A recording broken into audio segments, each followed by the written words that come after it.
The tension in Port Charles is about to explode, and nothing will ever be the same again. A shocking goodbye. A love triangle on the verge of collapse. And a dangerous warning that could change the fate of several lives. Because tonight secrets are moving fast. Hearts are breaking. And one decision could send shockwaves across all of Port Charles. But the most painful question of all may be this. How can someone move on from the love of their life in just 6 months? And for Maxie Jones, the answer may destroy her completely. At General Hospital, the quiet halls feel unusually heavy. Britt Westbourne stands near the nurse's station, watching Lucas Jones as he moves quickly between patients. There's a quiet determination in Lucas tonight, the kind that comes from someone who refuses to give up. Britt notices it immediately. With a playful smirk, she finally steps closer and folds her arms. "Careful," she jokes softly, "you keep this up and I might start admiring you." Lucas laughs, but Britt's tone carries something deeper beneath the humor. Because lately, Lucas has been stepping up for her in ways she never expected. He's helped cover for her. He's supported her when things got complicated. And in a town where trust is hard to find, that means everything. But what Lucas doesn't realize is that Britt may not be around much longer. And that thought lingers painfully in the air. Moments later, Britt crosses paths with someone unexpected. Rocco Falconry. The young boy looks up at her with curiosity as she approaches. Britt kneels slightly so they're eye level, offering him a warm smile. "You've been very brave lately," she tells him gently. Rocco looks surprised by the praise. But Britt's voice carries an unusual tenderness tonight. Almost like she's saying goodbye. Rocco senses something is off. "Are you leaving?" he asks cautiously. The question hangs between them. Britt hesitates. For a moment it seems like she might tell the truth. Because the truth is, she is planning to leave Port Charles. And she's not going alone. Jason Morgan is preparing to disappear, and Britt intends to vanish with him. But before she can answer Rocco, another possibility looms in the shadows. Because someone dangerous may be listening. Ross Cullum. If Ross overhears even a fragment of Britt's plan, the consequences could be catastrophic.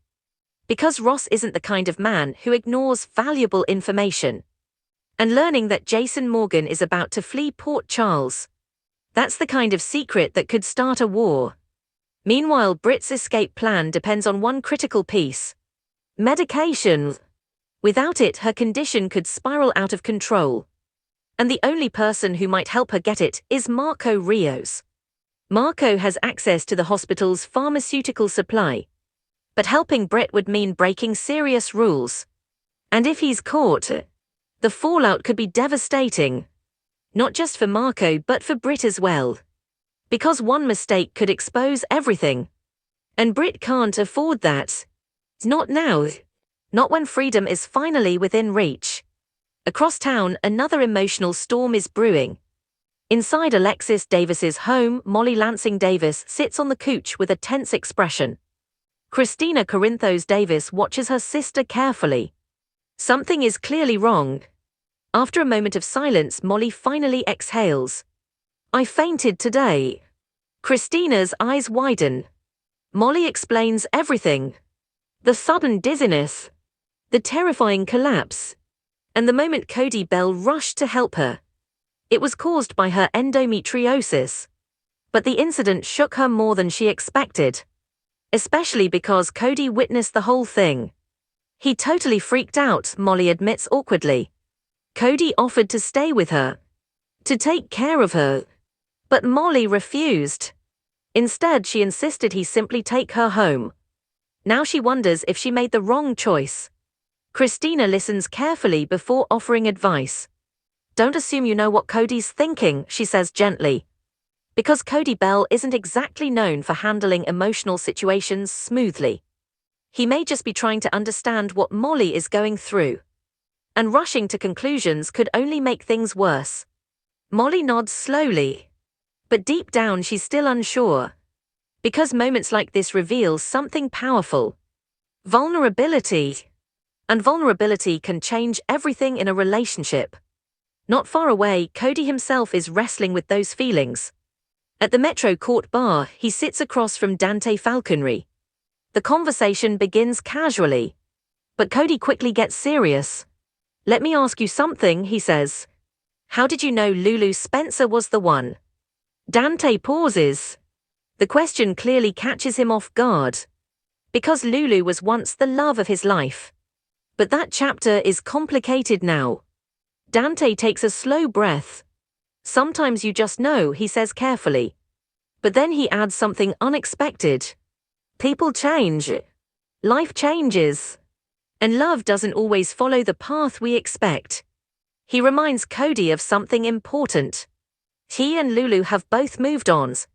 And Cody shouldn't rush into defining his feelings too quickly. Instead, Dante encourages him to live in the moment. To see where things go with Molly. Because trying to force answers too soon can destroy something that might have grown naturally. Cody listens closely. But Dante's words leave him thinking. Because Molly's collapse today made him realize something shocking. He cares about her. More than he ever planned to. Elsewhere, another conversation could change everything. Lulu Spencer sits across from Carly Spencer. The attic room feels quiet, almost intimate. But Lulu's expression reveals deep conflict.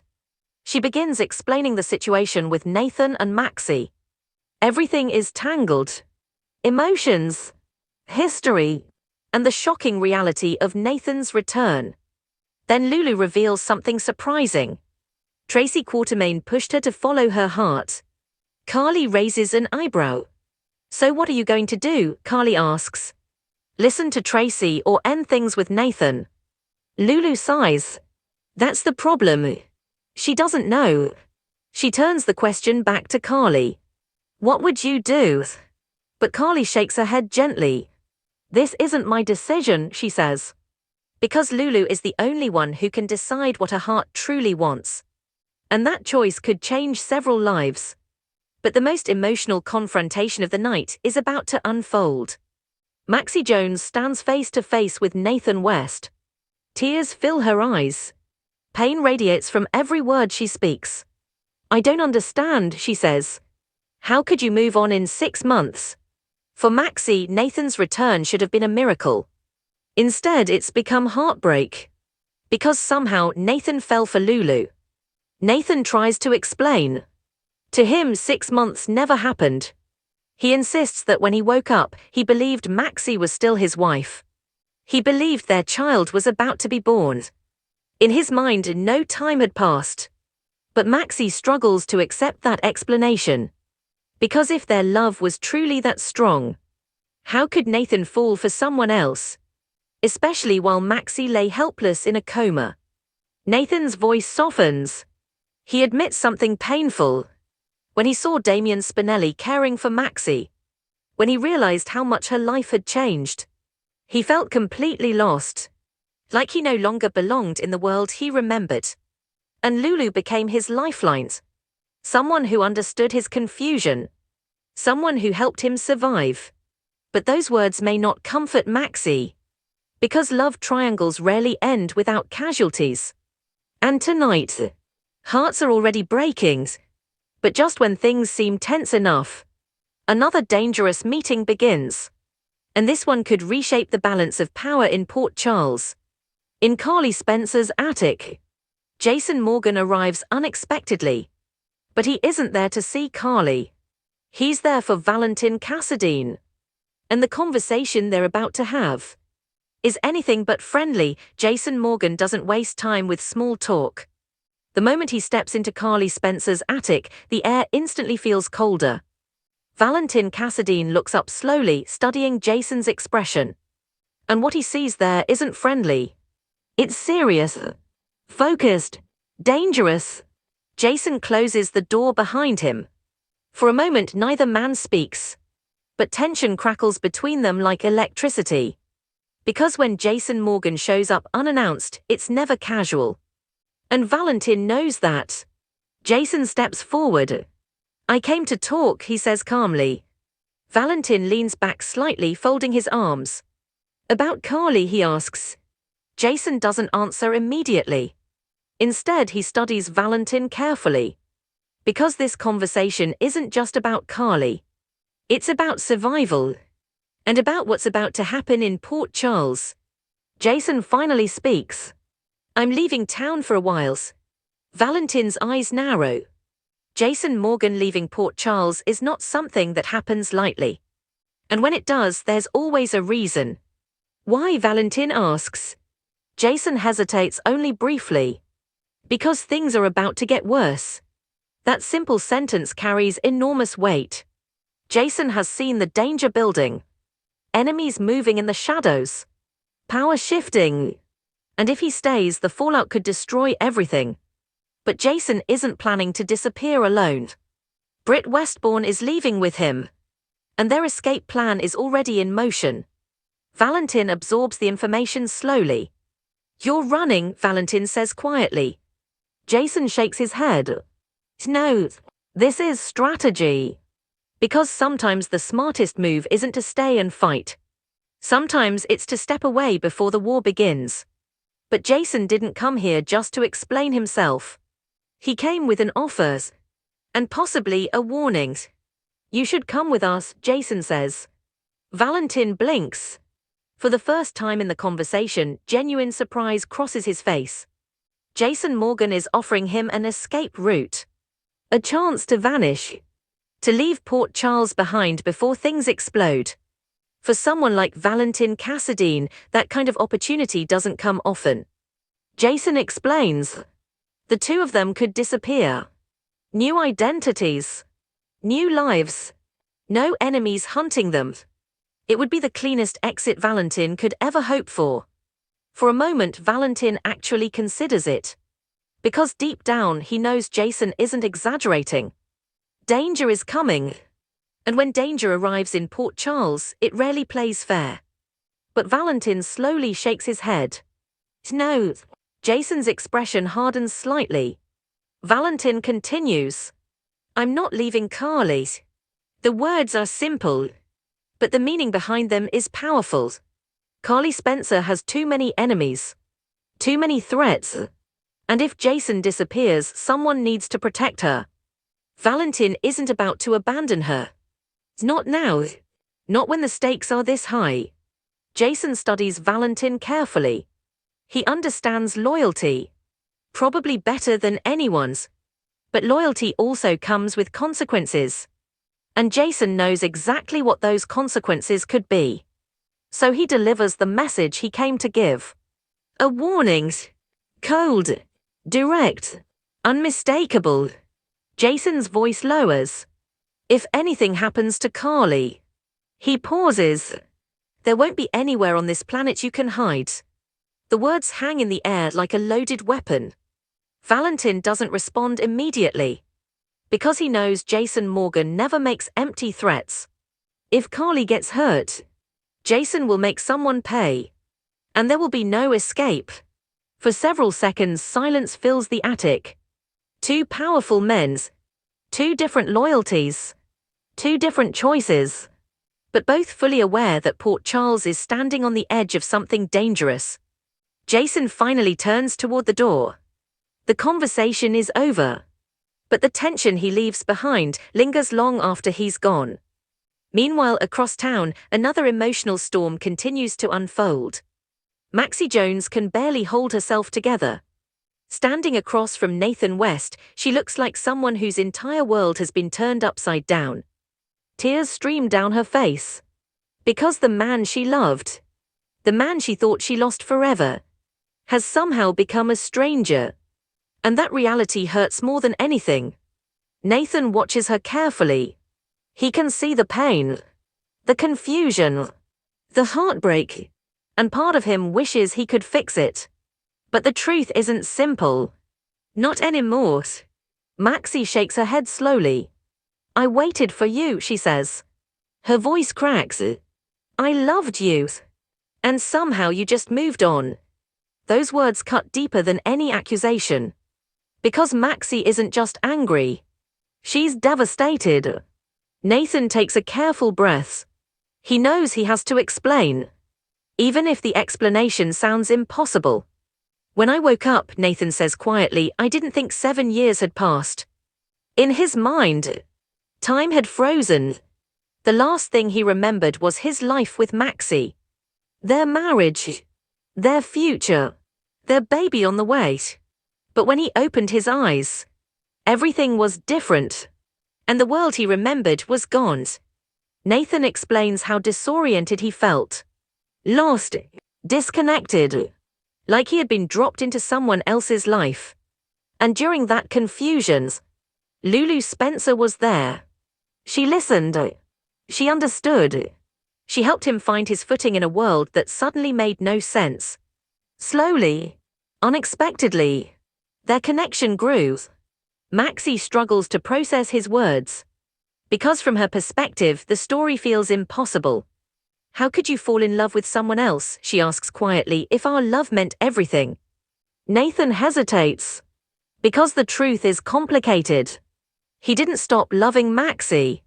But seeing how her life continued without him, seeing Damian Spinelli step in to support her, made Nathan feel like an outsider. Like the life he once had no longer belonged to him.